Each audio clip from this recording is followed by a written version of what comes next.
Hello there, friends. Welcome back to another episode of Generation Tech. My name is Alan. Spoilers ahead for the final episode of the final season of The Bad Batch.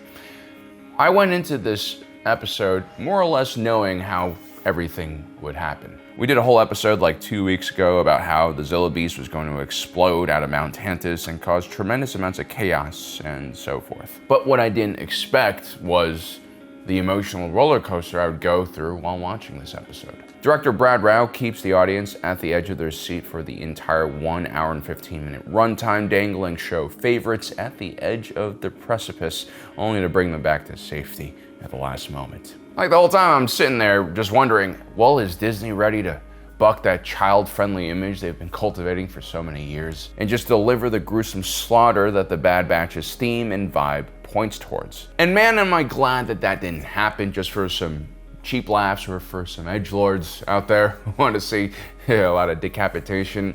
And that's because The Bad Batch is actually a really special show. It's grown on me a lot, and all the themes, all of the messages in the show point towards the fact that they're going to survive. It's almost the entire point of the series. This is a show about family, and when you stick with your family, you generally make it out alive. You survive. And that's why this final episode is basically the same old recipe for the Bad Batch that we've seen in the last 3 seasons. Once again, for the 10th time it seems, Omega is captured in an extremely secure facility, and once again, the brothers have to go through hell and high water to find her. The fact that this formula still works, the fact that I was engaged for the entire episode, is a testament to not just how the episode was written and executed, it's really about the investment I've made with these characters and just how well written they are. You know, the Bad Batch takes every lesson of the larger and less focused Clone Wars and applies it in a very sharp and focused way. Almost every character we're introduced to in this show has had a purpose, and they generally pop up again later on as well. Whether it's minor characters like Roland Durand, or the not-so-minor Zilla Beast, or more importantly, background characters like Senator Rio Chuchi. The Bad Batch does carry on the spirit of the Clone Wars, it just doesn't have all that fluff, filler, and just the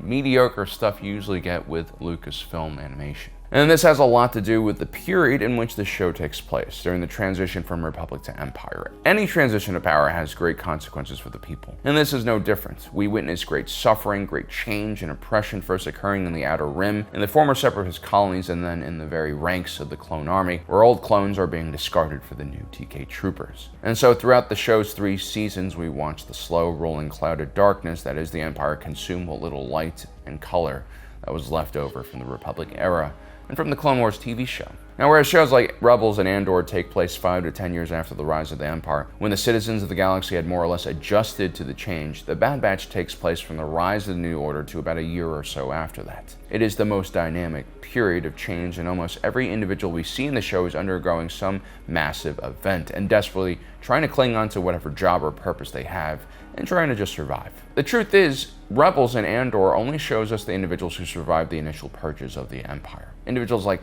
Cassian Andor was never really a first-wave rebel anyway. He was initially self-centered, apolitical, caring only for himself, not all that different from Han Solo. A luxury that most of the characters in the Bad Batch just don't have, and I think that's what makes them so much more appealing. And we don't just get a sense that the Bad Batch and clones are in danger, we also get this sense from the Imperials like Nala Se and even Dr. Hemlock to a certain degree. Everyone is being driven and pushed by the fear, anger, and hatred emanating from Palpatine's palace. Even if Imperial characters are driven more by ambition, their lives are just as easily forfeited should they fail. But what also works so well with the Bad Batch is the darker background. The more hopeless environment of the Clone Wars era really does make even the smallest flames of hope seem that much brighter. And the central protagonist of the show, Omega, well, she really kind of finally comes into her own in this finale. She's no longer just a member of the team. She adopts the mantle of leadership. I mean, Disney unlocked the sympathy of most of their adult male audience by recreating the classic tough guy protecting a child format. That's what The Mandalorian is at its core, a heavily armored guy who has a lot of weapons and is good at killing things, but inside he's actually soft, sensitive, and enjoys the fact that little Gokurt loves him and depends on him. And you all know guys who think like this. You might even be one yourself. You know, those big, tough-looking, tattooed, bearded guys who make their voices gentle in retail stores so they don't scare the little tiny lady behind the counter. You know, a lot of audiences, especially male audiences, my generation and older, we grew up being taught that we would be providers, that we would be heroic, that we would be needed, just like how Omega and the Bad Batch need each other. But most of us now awake to an adulthood and a career that is neither heroic nor all that engaging or even that important. And so the escape in the Bad Batch is to a fantasy world where we're actually kind of needed. That is what the Bad Batch captures so well with Clone Force 99 and Little Omega. This isn't even a traditional family with a mom and a dad and a kid. It's literally 5 bros who love guns, starships, explosions, and they also have a pretty awesome dog. And they get to fly around the galaxy together with their little sis, who they must protect from evil scientists and space wizards. Either a sad 5-year-old boy wrote this, or a sad 30-year-old man wrote this. A sad 30-year-old man who doesn't have any friends to play Helldivers with anymore because they're all too busy working. I mean, seriously though, if more American family structures looked like Clone Force 99, I feel like no one would be alone. I mean, that looks like a lot of fun. And so the reality is, if they had killed off the entire batch with this finale, or even killed off a few more members of this group, it would have been devastating to the audience. And equally as important, the message that has been kind of carefully nurtured throughout this entire series would have been destroyed. If everyone dies, then the message would have been, no matter how hard you fight for your family, nothing matters, because ultimately a creepy Jeremy Renner look-alike scientist will find you and do experiments on you and your brothers. That would run counter to the idea that you are always going to be stronger with your family, with your brothers, with your bros. And that's because when you get knocked down, it's great having someone watch your back. You know, when the sequel trilogy came out, I tried to look very deeply at the themes of that trilogy, and I was pretty disappointed. I made a lot of videos about this. The sequel trilogy definitely had their own themes, they just weren't as focused and far more vague and generic than what we see in the Bad Batch. And to make matters worse, many of the themes were just recycled from the original trilogy, like hope. And on top of that, although there were some really interesting characters introduced into the show, their trajectories and personalities lacked consistency. Animated shows are much easier to execute because you can pretty much change everything in post. And I think like Disney has learned a lot from their previous mistakes, and you can see it in the Bad Batch. This is a very tightly knit and focused show. The Bad Batch's theme of family is the complete opposite of what we see in the sequels. It is so highly focused that even the side missions to Cutler Queen's ranch or to the tropical island of Pabu, even the Rand crime family has a family-related theme. This is a far cry from the random side quests we would see in the sequels. Like the Canto Bight Harry Potter escapade, where Rose Tico has a very militant rant against arms dealers. I don't like arms dealers either, but what? And if we take a closer look at the finale, you'll probably notice that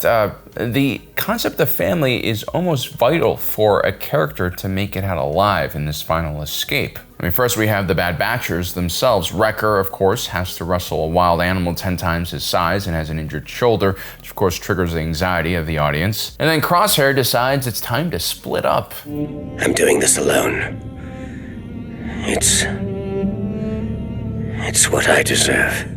He does deserve it. Unlike other reformed Imperials, Crosshair is under no illusion that he's now just a good guy because he did a few good things. And also, he has a point. This is going to be a really rough mission. But of course, his squad mates won't leave him behind, because again, this is the point of the entire episode. No matter what Crosshair has done in the past, blood seems to run deeper. Now, this small Bad Batch strike team gets wiped out pretty quickly as the team is short 2 guys, and with Wrecker's wound and Crosshair's shaky hand, one senses that they are at the end of their journey. But their capture only places them closer to their objective inside the walls. I mean, not only have Emery Carr and Echo working together to free all of the Force-sensitive children, it's not an immediately obvious pairing, but guys, I completely ship Emery and Echo. They make sense together. They're both cold, clinical, practical, so much so that they might oftentimes overlook the more important things in life. But still, Echo and Emery always end up on the right side of things and do the right thing. That similarity in personality, that similarity in worldview means I'm almost certain that Emery Carr will continue working with Echo in the Clone Underground. At the same time, the pairing of Vice Admiral Rampart and Nala Se is also quite fitting.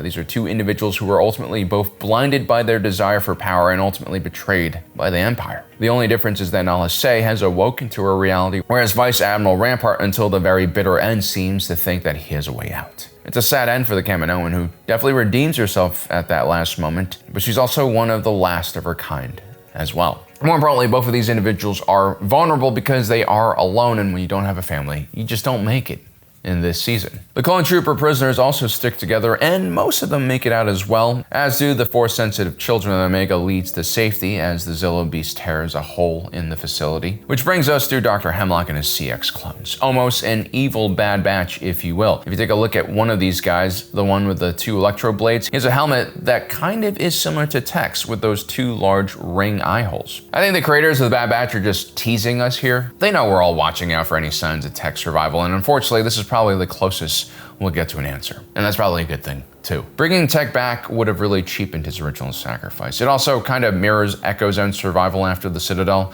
and so I'm glad they didn't do that. And the fact that all of the Bad Batch members survived the last episode also makes Tech's sacrifice that much more important. I mean, Crosshair even has this line here. Wake up, Wrecker.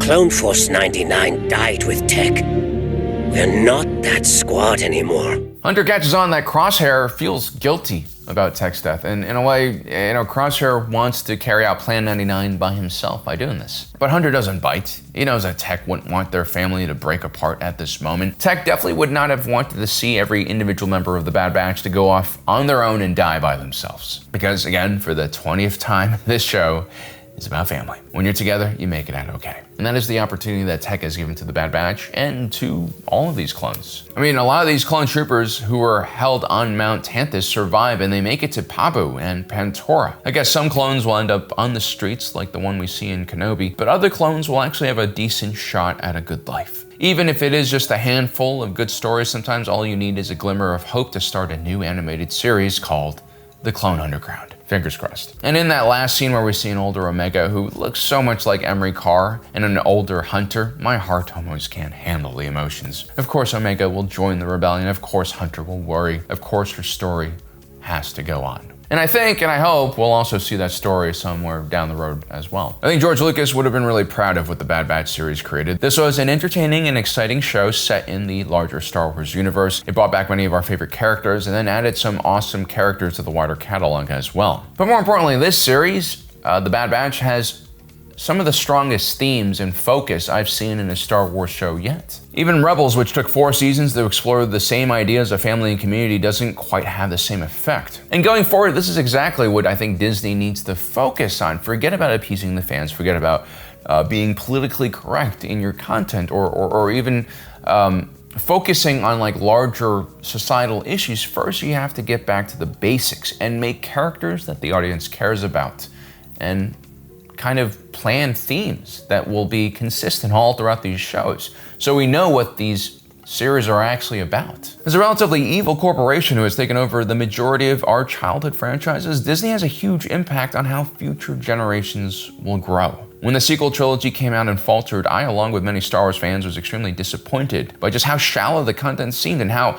uninspired the stories were and how unprepared the directors were to create a continuous story. I was worried that Disney was just out for a cash grab and didn't really understand the IP they were holding in their hands. I mean, Disney is still out for a cash grab. That's the purpose of every publicly traded company. But they also seem to remember that they play an important part in shaping the public's view about almost everything with their content. I mean, the stories that they make inspire people in real life. And the central idea in The Bad Batch of the importance of family, the importance of protecting the innocent, the youth from evil. I mean, these are always moral lessons taught by our community leaders, by our parents, by religious leaders. In our modern day, when social media and the internet have diluted our shared values and beliefs, it does actually fall on pop culture, as scary as it sounds, to shape a general consensus in society. And I think the values that the Bad Batch pushes forward are very positive and exactly what we need right now in our society. And for me, the Bad Batch has actually had a very personal effect. You know, when the Bad Batch started,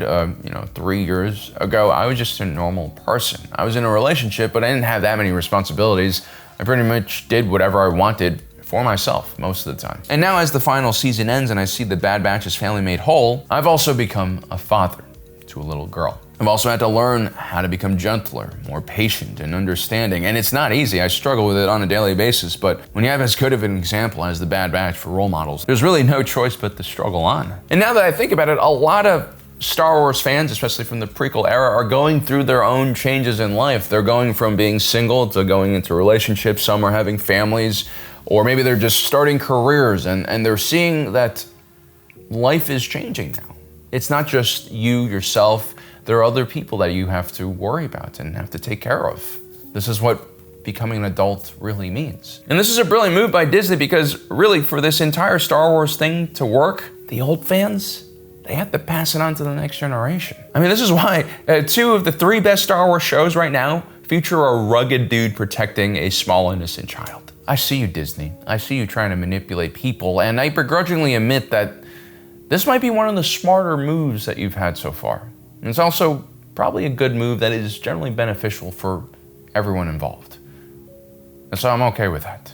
Anyway, guys, I really did enjoy watching The Bad Batch with all of you guys. This will always be a very special show in my heart. I hope we'll see more animated content in the future so that we can continue discussing our love for Star Wars. I'll see you guys next time.